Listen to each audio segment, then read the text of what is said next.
people have heard many times now in shopping centers, etc. And also how the meaning of silence and holiness go together. But also, by the same token, when we reflect how other religions, other traditions all yearn for deliverance, for a savior, for happiness, for enlightenment. So especially in times like these, we have to open our heart and understanding the cry of mankind for a better life, for a higher being, or for enlightenment. So let us not be so judgmental of how all the various religions from the original founders, how they have changed in these times. But let's go back to the source, to the origin of things. And I also like to share some of my own unfolding, because I do come from a very strong Christian background. And life had many ups and downs for me. I had some life spans which were extremely good, but also because I looked at life, perhaps with more and more critical eyes, to see that even if I wanted things, sooner or later, things would come to me. And yet, the big happiness was never there. The big happiness may have been for a moment. Straight away another wish would come. So I still remember having seen that in myself and also in others. And that was well before I even came across Buddhism. I was in a health resort outside of Sydney in the Blue Mountains. I still remember very clearly I walked from one building to another, not knowing, having to make a decision whether to play tennis or to play bridge.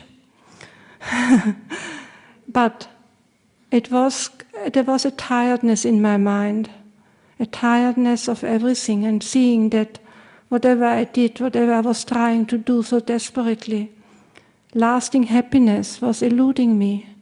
So maybe at that time, I still remember, the mind just dropped into a deep space of stillness. And in that stillness, a question appeared in my mind. The question was, do I want to continue this easy, shallow way of life, or do I want to look for the truth? So I suppose I was ready, because immediately my very strong response in that very deep state of stillness was, I determined I want to look for the truth, not even knowing what the truth is and where it would take me. So when I came out of that state, I continued with my life, with my things, but bit by bit, things started to change. So again, by reflecting, the mind is the forerunner of all things, and only much later did I understand the power of that particular moment, which changed my life, not overnight, but bit by bit by bit. And then I suddenly came to know that one of my friends, my lady friends, she was a Buddhist. And before that I was so busy with my own affairs, I never took much notice what was her own spiritual situation. So one day she said she had her teacher came from India, Munindraji, he was a very well-known meditation teacher, to visit her. And she said, I would have an afternoon, an open house. If you have nothing to do, please come and visit me. We lived in the same block of units at that time. And as it were, it was before Christmas, just like now, a few days before. I was ready for my Christmas parties, all my Christmas gifts and all the rest. And then I had suddenly found myself in the afternoon, some appointment was cancelled and I had nothing to do, and I remembered. She invited me to come down, so I did go down to see her. And when I came in, she introduced me to her teacher, and she said, "This is Elizabeth." And he was a very lovely Indian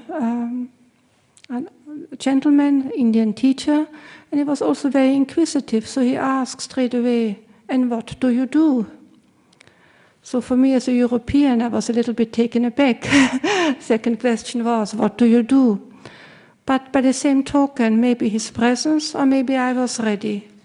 I heard the question on a different level, on a much deeper level. And I answered him, "I'm doing nothing," meaning I'm doing nothing with my life. So then the conversation went on with other people, and he was saying, "I'm giving a meditation retreat at Wat Buddha Dhamma." I knew I had to go. And of course my neighbor was quite up in arms. She said, "You know nothing about Buddhism, you can hardly spell the word Buddha," which was true. Contrary to her, who she was an intellectual, she came to Buddhism by systematically eliminating other religions, and she said, "Buddhism, I can go along to 90%. And that's how she started her meditation. So this was my beginning. And again, I'm reflecting by observing life. This is one of the most important factors. And again, one of these, in those days, I was reflecting. I would get a wish, I would have another wish. And again, I came into some sort of deep space of meditation, and I realized there's no end to wanting. All these little insights didn't make me enlightened, but they changed bit by bit. And again, I can only recommend, go through life with open eyes, and not what I did for so many years, rearrange the deck chairs on the Titanic, because that's what we are doing most of the time. We're trying to change jobs, change houses, increase, decrease. I'm living simple, then I'm not living simple. So it is just only milling around, but it does take time till we come to that kind of spiritual ripeness, I would say. So that's why, again, patience is one of the highest virtue. We have to understand it all takes time, and it's a matter of cause and effect. Cause and effect again and again has to be put in the right direction. So, like so many other people, for then many years I was what is called a retreat junkie. I went to every possible retreat, but also, as you will know, first of all, it's not always possible. You can't lead the rest of your life doing that, but also, ultimately, it's not the answer.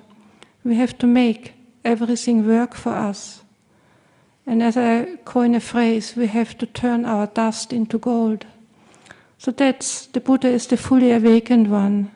But we need to open our eyes to the realities of life, and again and again and again contemplate and see how life is, what it gives us, what direction we go. So I also always, as you know, those people who know me from Dhammasara, always like to quote some of the teachings of the Buddha or some of the enlightened masters. So this comes from the Dhammapada. Not in great wealth is there contentment, nor in sensual pleasure, gross or refined, but in the extinction of craving is joy to be found by disciple of the Buddha. And this is a rendering by Ajahn Muninda, which I found very beautiful. Is what I'm doing with my life giving me what I'm looking for? Do we succeed from time to time in gratifying our wishes? We do succeed from time to time in gratifying our wishes, but lasting happiness comes only from being freed of the irritation of wanting. If we ask ourselves the right questions at the right time, a radically different view is revealed. The way of contentment draws us inwards not outwards. Rather than following an impulse to want more, we can look directly at the wanting itself. And for a moment, the sting of craving ceases. We have learned a little more about what it means to be a disciple of the Buddha.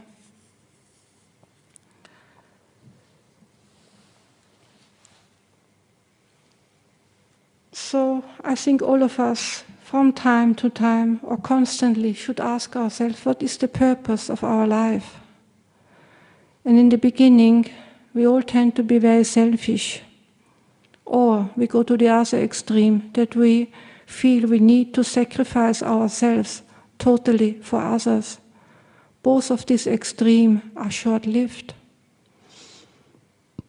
So rather than that, if we have the understanding, may I be useful, not only understanding the intention, may I be useful to all sentient beings, including myself.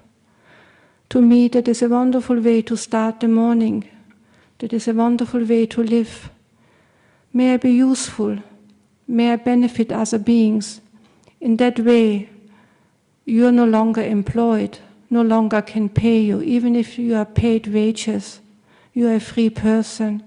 You give your service to help, to serve. You are paid, yes, but you're no longer a slave, because you are doing things out of your free will, with your love and care for others, however hard that may be.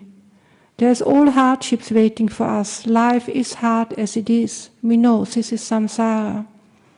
And as they say, without an obstacle a merit is not born.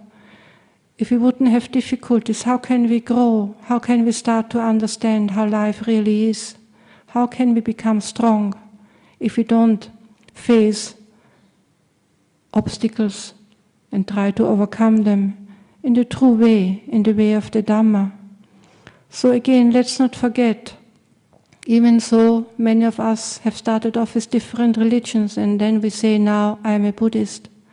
But actually look at the Buddha's teaching, the three characteristics. There are universal characteristics: impermanence, unsatisfactoriness on all levels, and also non-self. So these universal characteristics go for any other religion, for any other situation. So it behooves us to recognize the different levels, the levels of morality, of sila, very, very important, but also let us not stop just at levels of sila, of generosity, of goodness. We have to go to the freeing land of wisdom, of true wisdom, which brings us the unshakable peace. And this is one of my very favorite sayings, and many of you have come to Dhammasara know that Dhammasara means the heartwood. And I just read out for you, but also for myself, the greater discourse on the simile of the heartwood, which is the meaning of Dhammasara, which is also the meaning of our monastery. And also I have to use the word holy life. Please use it for your own life. So this holy life does not have gain, honor, renown for its benefit, or the attainment of virtue for its benefit, or knowledge and vision for its benefit. But it is this unshakable deliverance of mind that is the goal of this holy life, its heartwood and its end. So these are very, very profound words. And we also are very fortunate enough that we know, or we have come to realize, or we have realized to some extent, that we must do the work ourselves. We no longer have the we no longer can count that somebody will save us, because we have seen too much of cause and effect. So we have to face the reality bravely, but we know we can bring about changes, and it is not impossible even in this very lifetime, to come closer and closer to the unshakable deliverance. We are also used of the oscillation of our mind, backwards and forwards, up and down. The 8 worldly winds blow us around. We don't like it, we have aversion, sometimes we like it. So we actually, many of us have forgotten what it is to be actually peaceful, to stand still. And that's why silent and standing still, all these things go together, and why they deserve to be called holy. So silent night, silent moment, holy night, holy moment.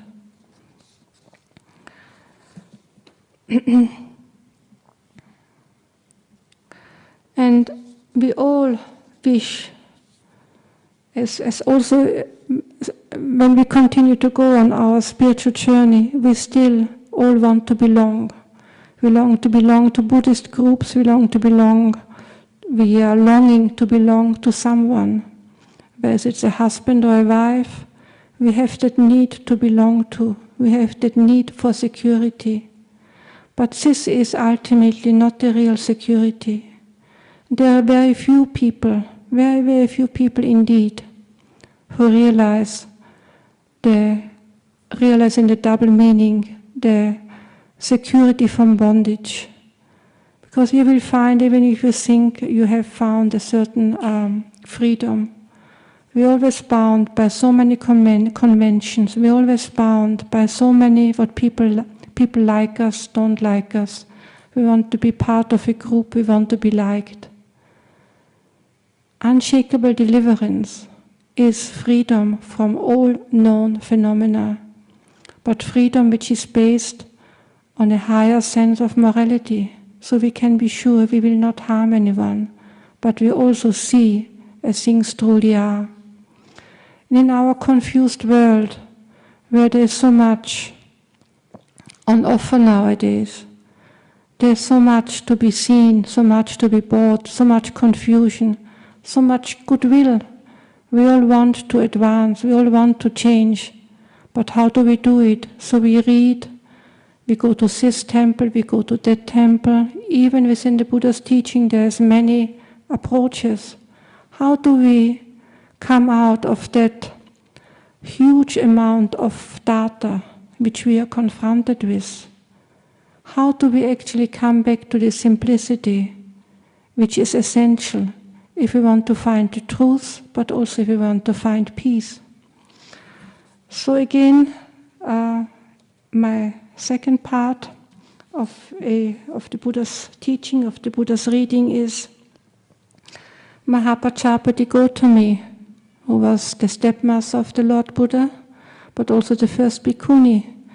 And she has been, of course, heard many discourses by the Lord Buddha himself or his major disciples, but also she realizes that she is being taught by many other monks, or possibly even another nun. So her question to the Lord Buddha was, how do I know what is the true teaching? How can I discriminate, especially when you are not there? How can I trust what is the true teaching? And this is a question which we have to face ourselves increasingly, because there are, of course, the very beautiful translations of the discourses of the Buddha, but there are also so many, I'm not talking about the traditional commentaries, but so many people have something to say. Some of them want to share something, one of them think they have made new discoveries, what the Buddha really meant, and so on and so on. So I think for all of us, including myself, I just like to remind the statement what the Buddha made in response to Mahapajapati Gautami. And he said to her, the Dhamma in brief, Gautami, those principles of which you know, the qualities of which you may know, these qualities lead to dispassion, not passion, being unfettered, not being fettered. That means to detachment, not to bondage. To shedding, not to accumulating. Not to getting rid of, not to heaping up. And that can be in many ways, not only material things. We all are confronted with a flood of information. And I must say, thanks to the Buddha's teaching, I don't have to have all the information which is so readily available. The marvels of technology is amazing, but I truly can say I don't have to have it. And this is for me an immense freedom, because many years ago I was reading several newspapers a day. I couldn't get enough information. I couldn't get enough knowledge. And now I'm free of that not only desire, but of that slavery. To modesty, not to self-aggrandizement. Again, it is to few wishes, not to have many wishes. And we all know sometimes we just keep on talking or keep on wishing something. It's all cluttering the mind. So we can be so efficient in business, in our own mind. We are just very feeble. To contentment, not to discontentment. And again, we have to be our own doctor. The Buddhas only show the way. The teachers show the way. You know what leads to contentment and not to contentment. To seclusion, not to entanglement. And that doesn't mean that all of us have to be monks and nuns overnight. And even monks and nuns are quite busy nowadays, at times. But you know yourself. You have time for seclusion and you don't take it. I'm speaking from my own experience. To entanglement. How very often we actually like entanglement, so we can prove ourselves to disentangle things again. Again and again, by looking at our mind, all these things become more apparent. The workings of this mind will be seen. To arouse persistence and not laziness. I'm not now talking about physical laziness. Most of us are quite tired. Life nowadays is very tiring and burdensome. But I'm talking about mental laziness.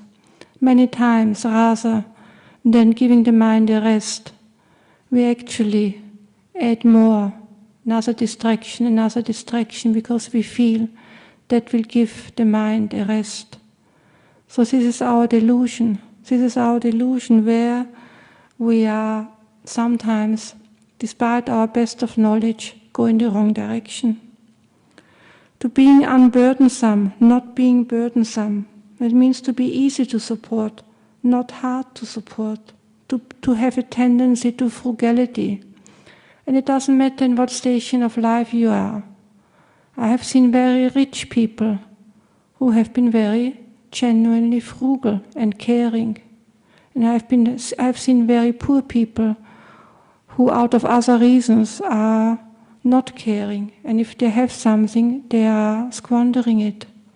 So again, we look at life and we see the various variation, the endless variation. And by seeing that, we come to a deeper understanding. And then the Buddha said, of these qualities which I've just explained, you may definitely hold, this is the Dhamma, this is the Vinaya, this is the teaching of the Buddha. And these are simple things to remember. So even if we come across teachings from other religions, they all can fall into these categories. They all can help us to again bring our mind to the present moment, bring our mind to goodness. So I like to offer that for your reflection, because this has helped me many times to simplify things, to bring balance into our life, also into our practice. Because we also tend to oscillate from either reading too much, studying too much, or at times just what I would call mindlessly being mindful. We are sort of driven, we see there's an escape, but we are in a hurry, and by being in a hurry we mess things up even more. So sometimes we want to, all what we want to do is meditate, but there has to be a balance there. There has to be a true balance by seeing, and I can't help but to reflect when I heard the story of the Lord Buddha before he was a Buddha, when he was still an unenlightened bodhisattva, when he was a child, watching the ploughing festival of his father was conducting the ploughing festival, and he was sitting under the rose apple tree. You all know the story. And by being left alone and by watching it, he entered deep absorptions. But what was also important for me to contemplate and to realize that he was actually seeing with his tender heart the suffering of worms, of other living beings who inevitably, small creatures, got hurt and killed by plowing the earth. So it is also my understanding that he entered these absorptions by seeing that there is this unsatisfactoriness, there is this suffering, and then he applied loving kindness, compassion. So we don't do it in an automatic way. We have to know what we are doing and why we are doing. That leads truly to some results.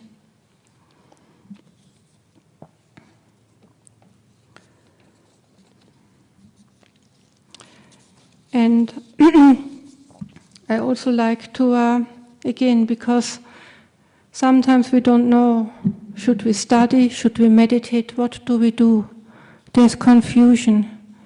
And of course, all of us, as the Buddha says, we are blinded by ignorance and fettered by craving.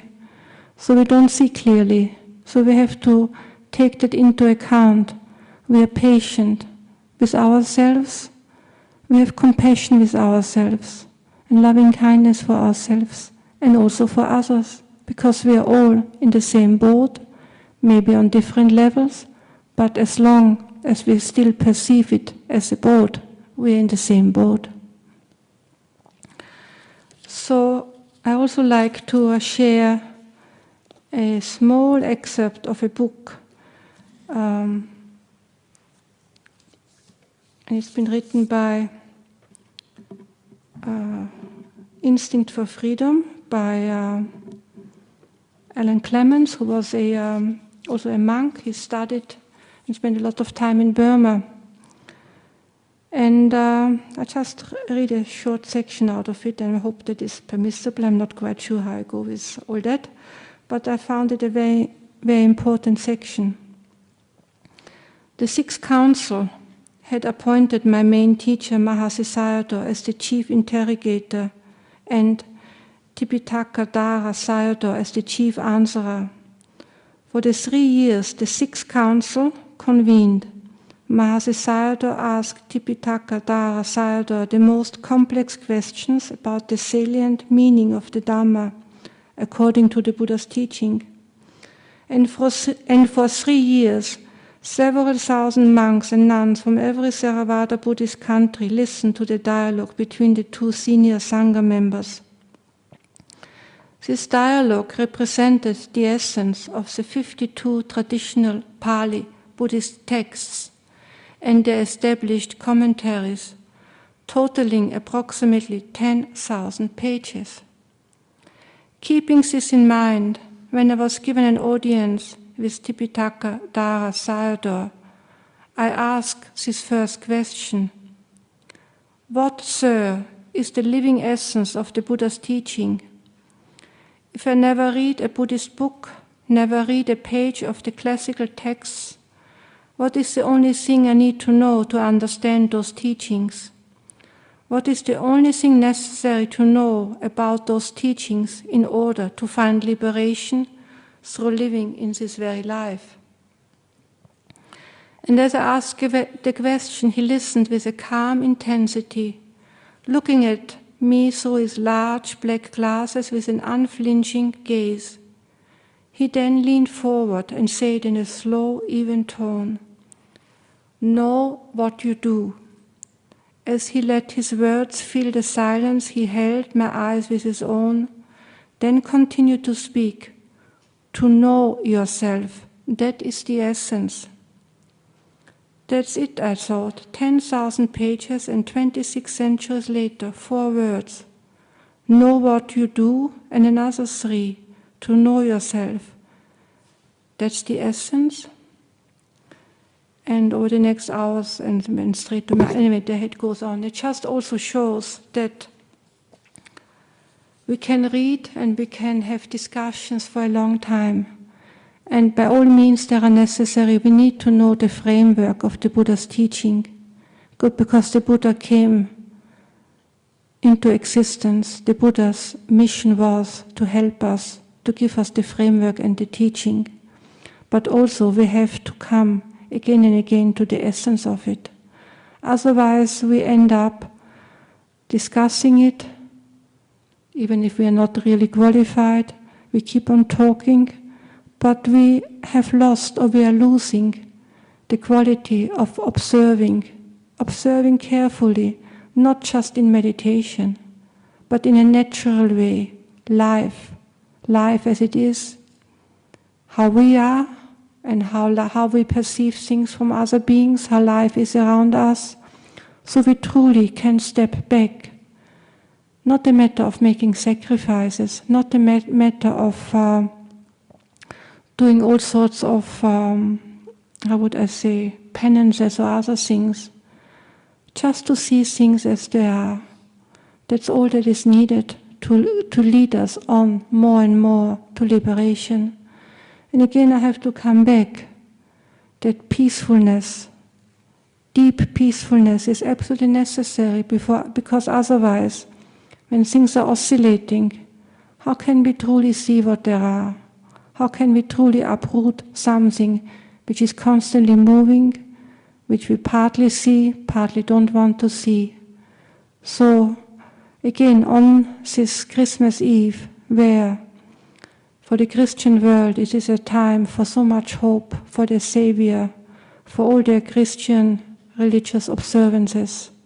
And for us again, we can also reflect, what am I doing with my life? What are we doing? How is my understanding going? Do I come back to simplicity, or do I continue to make things more complex, which only end up in more confusion for ourselves and for other people? And this is a task each of us, depending on our station in life, we have to do ourselves. But here we can come together and share this time together. Be with like-minded people. Why do we feel sometimes closer to our Dharma friends than to our own family? Especially if they are not having the same understanding or going in the same direction. Because we give support to each other, but we also have to give understanding to each other. We all fail many, many times. But we also have to acknowledge and respect each other, that we want to do something about it. And I think respect is one of the things which is missing so much in our world. Self-respect, because our morality is so misunderstood or not developed. So how can we have respect for ourselves? And how can we respect others?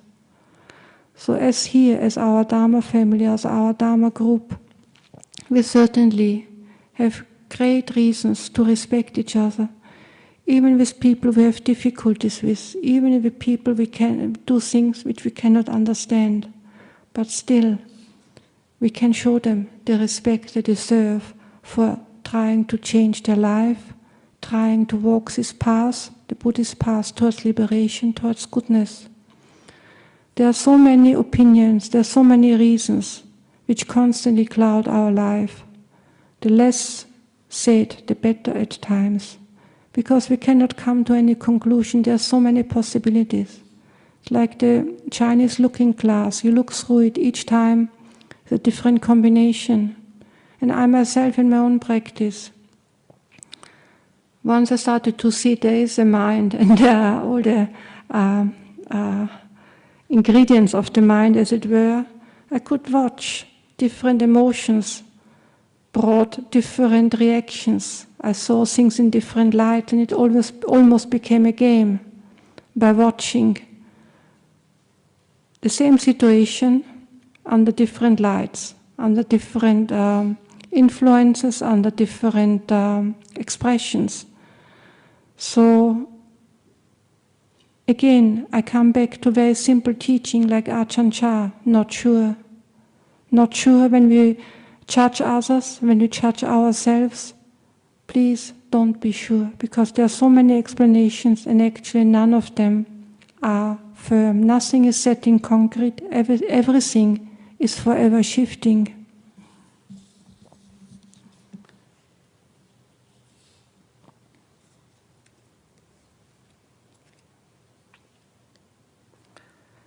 And again, this comes from other traditions. This comes actually from the Chant tradition. The more you talk and think about it, the further astray you wander from the truth. Stop talking and thinking, and there's nothing you will not be able to know. And you all know all these famous quotations. Do not search for the truth. Only cease to cherish opinions. So again and again, we need to look at all these writings and famous sayings deeper. The whole point, coming to the standstill, coming to the stopping.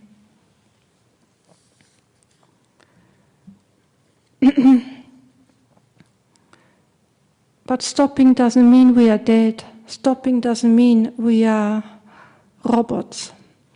So again, Ajahn Chah has come with a very true definition of true joy.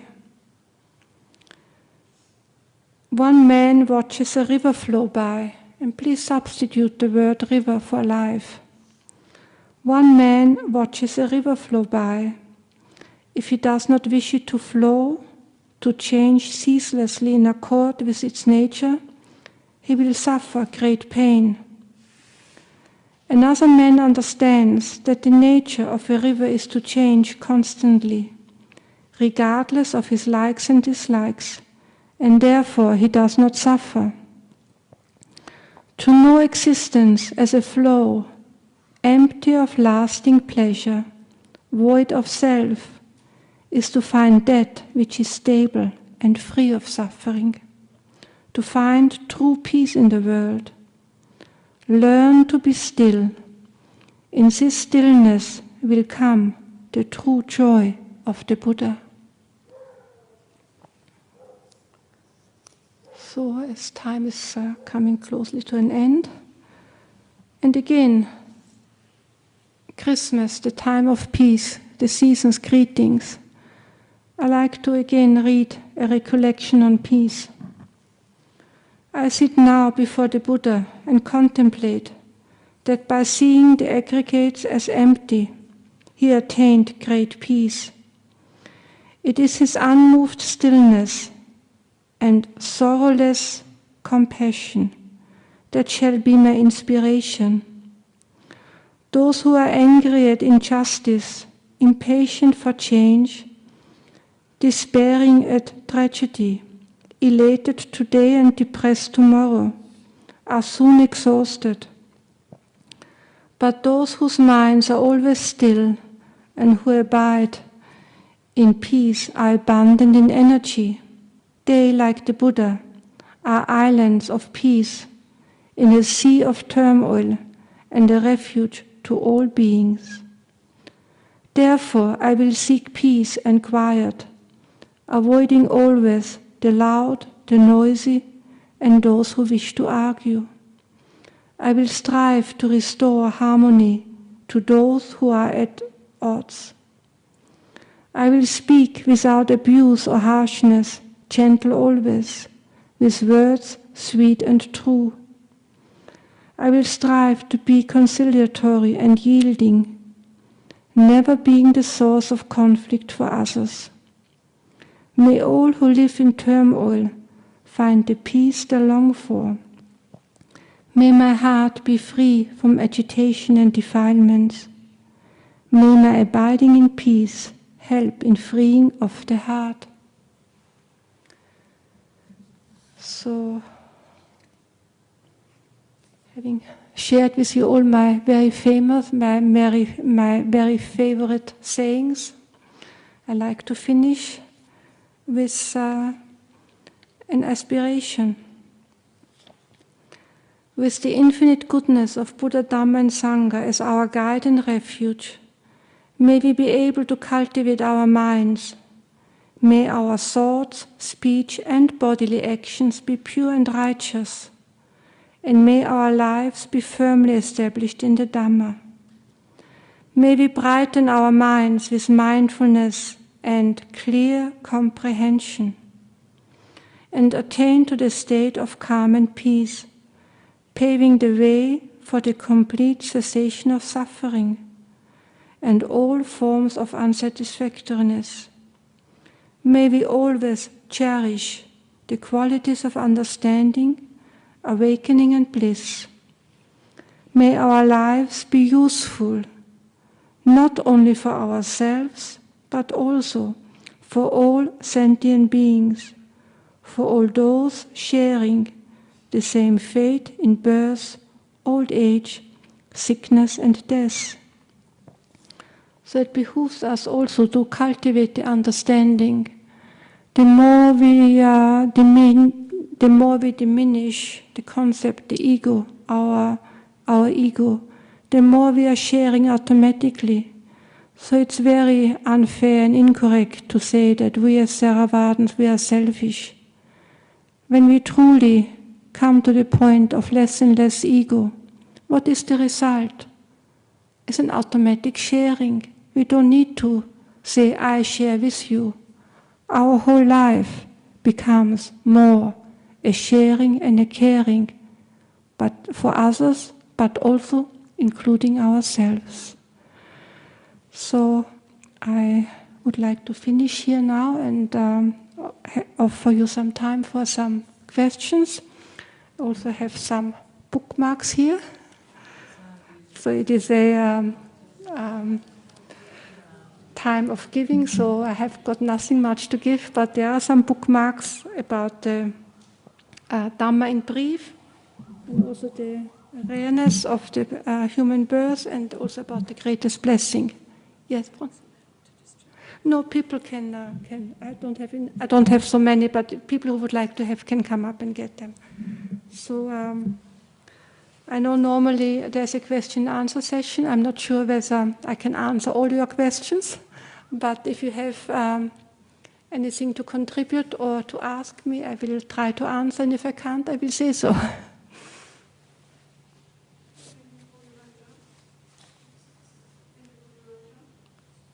Yes? Yes? I was thinking about what you've been saying. Now, I was born female, and when I was born, I was a daughter. Can you please come a little closer? I cannot hear you, Bronwyn. You can turn around and address the community. I've been listening to you for a long time now, Venerable, and I've listened to you tonight, and I've been sharing a lot of things with you over the years, and I suddenly came to the realisation today that I was born female, and that made me a daughter, and then I discovered that I had a brother and a sister, which made me a sister. Mm-hmm. And then in later years I became a wife. Mm-hmm. Then I became a mother. Mm-hmm. But during those years of becoming a sibling and a mother, I was a nurse. And I was a nurse for 40 years. And then I became a childcare worker for two years. And I was on my way. I had a lot of experience with my spiritual development, and I had an aim that I wanted to achieve in my spiritual life. Mm-hmm. And then suddenly one day, not so long ago, a couple of months ago, I had a proposal. So now I'm going to be a wife. Mm-hmm. So now I thought, I've had all these experiences in my life. Now what I want to do now is find out who Bronnie is. So for the next 40 years of my life, I hope I'll find out who I am and I'll be able to develop more in the Dhamma. Sadhu, sadhu, sadhu. Thank you. So that was not a question, that was a statement. But again, please reflect the changes we undergo in our life. Yes, please reflect the changes we undergo. There's the professional changes, but also your changes as a human being, apart from getting married again or getting married. But also we are born, we bloom for a while, more or less beautiful, and then the aging process is starting. So we use all of that for our understanding in Dhamma. But then again, we have to use it not in a superficial way, but to really come back to the three characteristics, which are very unique teachings, because they are the ones who really free us ultimately from the round of rebirth. So we wish you well, Bronwyn, and I'm sure you will continue together with your partner on the path of Dhamma. And during the time of the Buddha, there were many instances of couples who have supported each other and who have gone a long way on the path to liberation. So may all that also happen to you.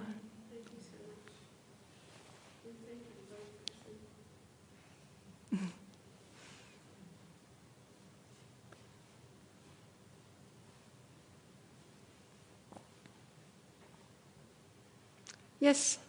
Not a question, just to say thank you very much for the very personal way that you shared and the very inclusive way that you dealt with Christmas and Buddhism. Just value it very much in your personal way and inclusive way. Thank you very much. You will appreciate my remark that when you're a Buddhist, but also when you're monastic, there's no more secrets. But also, we have to understand each other, and we cannot. There was a time I sort of denied my background, as it were. But I have come to understand the Christianity, the Christian teaching on a much deeper level now. And I made the mistake in the early years that I went home and talked only about Buddhism. But in later years, I talked about Christianity in Buddhist terms. So, yes, I just thought today, because it is Christmas Eve, and many of you will live in a Christian country, and there's nothing wrong with celebrating Christmas, celebrating or appreciating that a great leader, a great spiritual leader has been born and contributed so much. But again, we also need to reflect, unless we're actually doing all these wonderful teachings. We're only just talking about it. So the original teachings of Jesus and what later on has been understood or misunderstood, and what is practice and not practice, all these things are the same for us as well. So again, whatever I encounter, whatever comes, I'll try to extract wisdom. I try to extract directions for liberation. So we can see, I'm sure, good Christians may be troubled or are troubled by the commercialization which has happened to Christmas and all those things. How much has happened, how many people still remember the true spirit of how they have been brought up and taught in their religion. So we also have to be aware, in Buddhism or in any other religion, as time goes on, religions are influenced by countries, by people, by customs. So it's up to us to dissect it and come to the sense of freedom. Otherwise we are just trading one thing for another and have missed the golden opportunity to be a human being. So I do wish all of you a festive season in many, many ways.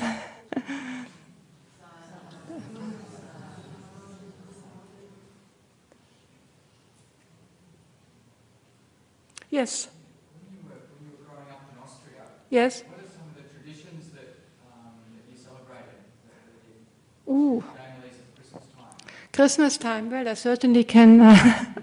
First of all, I always remember Christmases that my mother was totally exhausted by the time it was time to light the Christmas tree. Coming from a very traditional family, there were traditional food.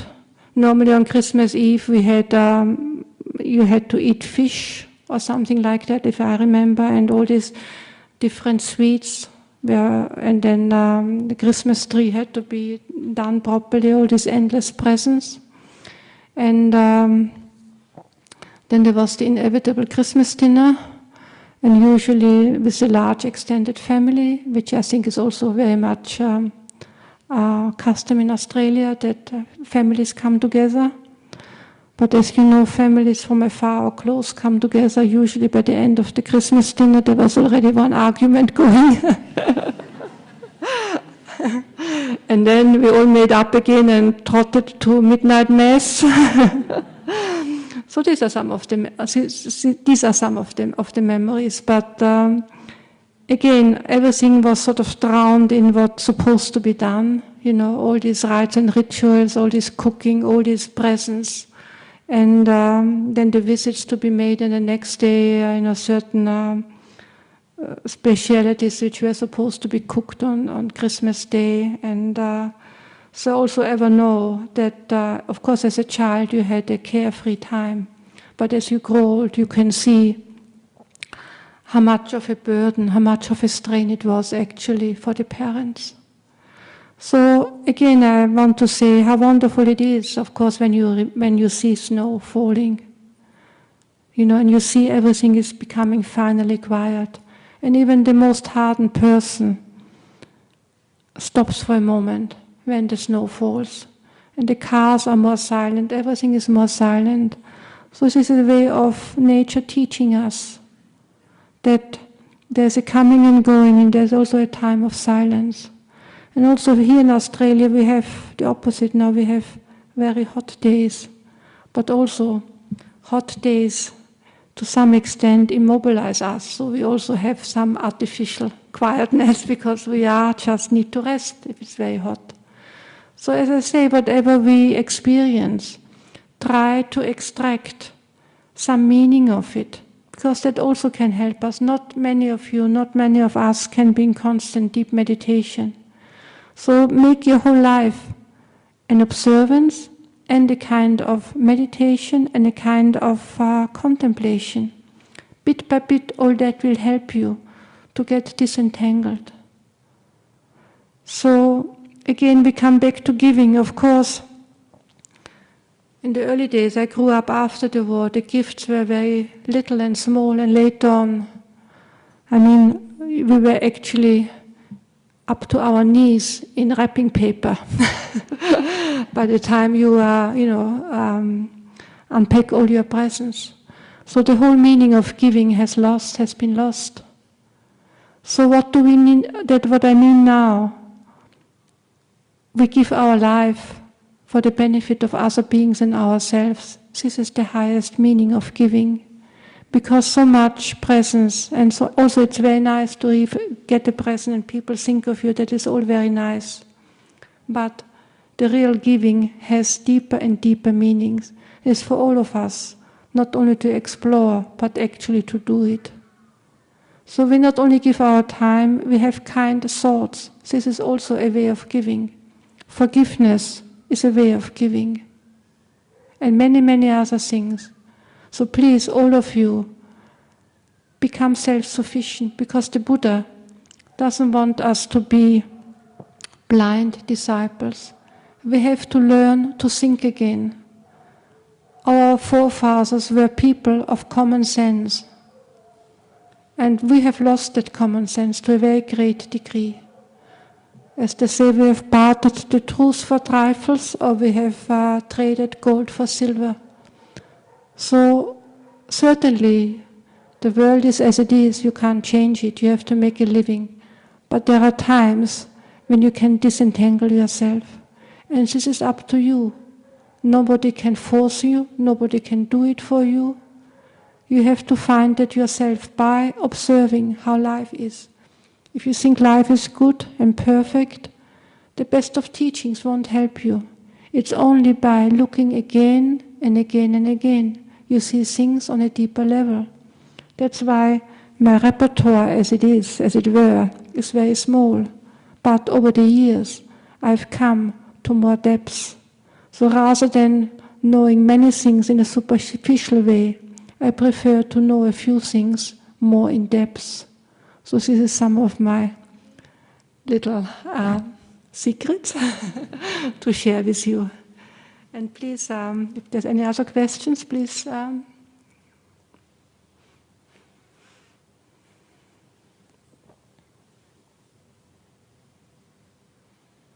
So it's very nice for us nuns, now we're bhikkhunis, for a year to come here and just meet you all.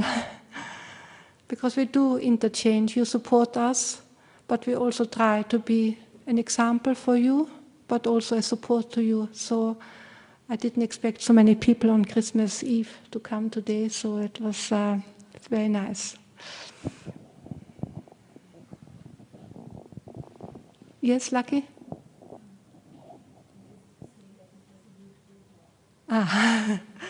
Thank you. So as I said, sometimes I'm not a skilled speaker. This is I haven't had much exposure. My very first public talk was actually in Thailand. I mentioned it to the Anagaikas when we were driving. And it was in the forest monastery just near the Burmese border. Very simple people there, lots of people, monks and mages. And I had a friend who was a very distinguished Thai lady, and she offered to translate my talk. You know, being a Farang, being a Westerner, people wanted to know how did you come to Buddhism and all that and so on. So I tried to get out for a while, I wiggled, but then in the end I ended up having to say something. So I just talked and my friend translated. And there was absolute silence. So I knew something was very wrong. So I was asking for questions, not one question. So I thought something is really wrong. And then everybody said, sadhu, sadhu, sadhu. That was the end of the talk.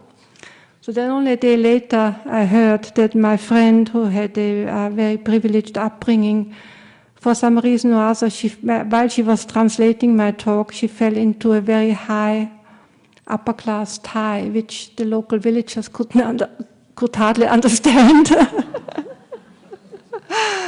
So that was one experience. So.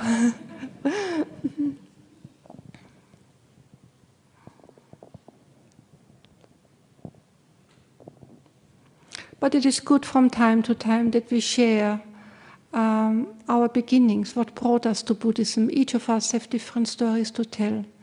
And each of us, when we go back and sometimes recollect, it also helps us in the present because we can understand where we are right now. So sometimes it's good to reflect how it all began, especially for the, not the unborn, but the not born Buddhists. So, because there's a pattern there. And sometimes we lose it. So we need to come back. Why did I change? What made me change? What were the original reasons? So we reassess our situation. It's very important. So please, any other wisdom from the audience? Any other statements or questions?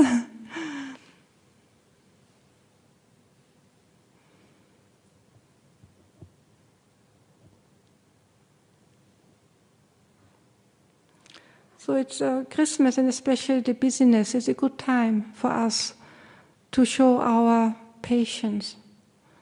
I know in the early years, you know, when you go around shopping malls and all that, and you hear the endless Christmas songs and all that, it's a cause for annoyance. But we use everything for our practice. So whatever goes on, however unpleasant, however unfair, however not quite right, however out of place it is, if we embrace it with loving kindness, with understanding, with compassion, we really don't give the situation opportunity to become negative, become forever judgmental.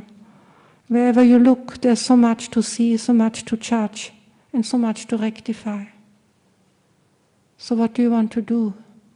What you can do? Please be also aware what you can't do. So again, we use karma, we use all the other facets of Buddhism. Ultimately, bit by bit, they have to fall into place. They have to fall into place and become one. And this oneness is part of the freedom which we are trying to achieve.